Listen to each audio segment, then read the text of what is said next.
2024 खरीप हंगामाची असलेली शेतकऱ्यांची लगबग, त्यासाठी सर्व पिकांच्या लागवडीसाठी कृषी निविष्ठांची खरेदी, यासोबतच सर्व शेतकऱ्यांना मी विनंती करणार आहे की आपल्या क्षेत्रामध्ये आम्हाला कोरडवाहू आणि बागायत फळपिकांची लागवड कशी करता येईल. कारण की फळपिकं म्हटले की शेतकऱ्यांची पेन्शन योजना आहे. आज आपण बघतोय की महाराष्ट्रामध्ये आणि महाराष्ट्राच्या बाहेर जगाला फार मोठ्या प्रमाणात फळांची फार चांगल्या आवश्यकता आहे. आणि आज सांगायला आनंद होतो की महाराष्ट्रामध्ये सर्व प्रकारचे फळ पिकं येतात. आज त्याची पूर्वतयारी म्हणून आता आपण खोलवर खड्डे करून ठेवणे, जमिनीच्या मगदुराप्रमाणे म्हणजे चुनखडीचं प्रमाण जर का मातीच्या नमुन्यानुसार जास्त असेल तर तिथं लिंबूवर्गीय फळं न घेता, आंब्यासारखे फळं न घेता आम्हाला आवळा, चिंच, या शेवगा यासारखे पिकं घेता येतील का? आणि यासाठी असलेली शासकीय योजना, मग भाऊसाहेब फुंडकर योजना, फळबाग लागवड योजना असेल, त्याचप्रमाणे आपली MREGS असेल, तर याचा वापर प्रत्येक शेतकऱ्यांनी केला पाहिजे.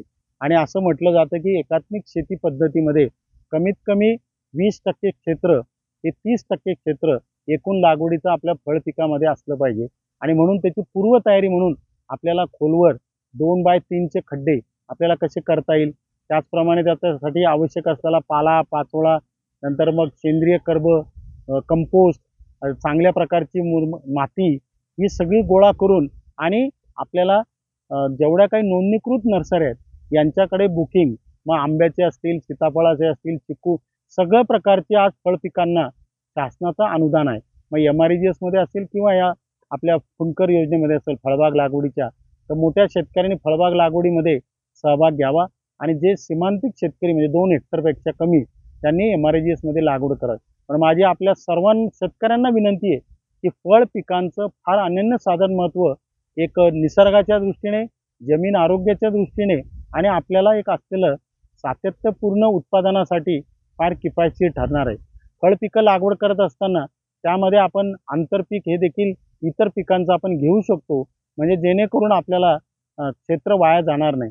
आणि म्हणून शेतकऱ्यांनी या असलेल्या योजने आणि निसर्गाला मानव असलेलं, कारण की फळपीक आणि मानवाचं आरोग्य, पशुपक्ष्यांचं आरोग्य, आणि हे पुन्हा जर का आपल्याला परिसंस्थेमध्ये पशु पक्षी त्याचप्रमाणे जीवजंतू आणि मानवाचं आरोग्य जर का वाढत्या तापमानामध्ये योग्य ठेवायचं असेल तर फळ पिकांना अतिशय अनन्यसाधारण महत्त्व आहे.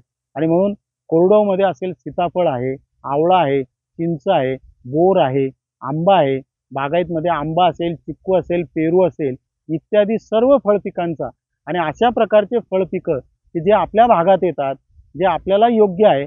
आणि प्रत्येक महिन्यामध्ये मला सांगायला आनंद होतो की सुदैवाने दृष्टीने आपल्याला प्रत्येक महिन्यात येणारं फळपीक आहे. आणि म्हणूनच ती एक प्रकारची चांगली पेन्शन योजना शेतकऱ्यांना होऊ शकते. विक्री व्यवस्था देखील आता फार सक्षम झालेली आहे. लोकांचं फळपीक खाण्याचं, फळं खाण्याचं प्रमाण देखील आरोग्याच्या दृष्टीने वाढलेलं आहे. मग आम्हाला सातत्यपूर्ण ग्राहकाला मिळण्यासाठी फळबाग लागवड आता शेतकऱ्यांनी करणं हे तितकंच महत्त्वाचं आहे. त्यासाठी आपण कृषी विभागाला संपर्क करावं. त्याचप्रमाणे पंचायत समिती, ग्रामपंचायत या सर्वांना जर का शेतकरी भेटले तर मोठ्या प्रमाणात फळबाग लागवडीची क्रांती आपल्या महाराष्ट्रामध्ये होऊ शकते. आणि आज इतर राज्य जे आहेत, विशेष करून आंध्र प्रदेश, कर्नाटका, तर हे फळ पिकांमुळेच त्यांचा GDP हा वाढलेला आहे.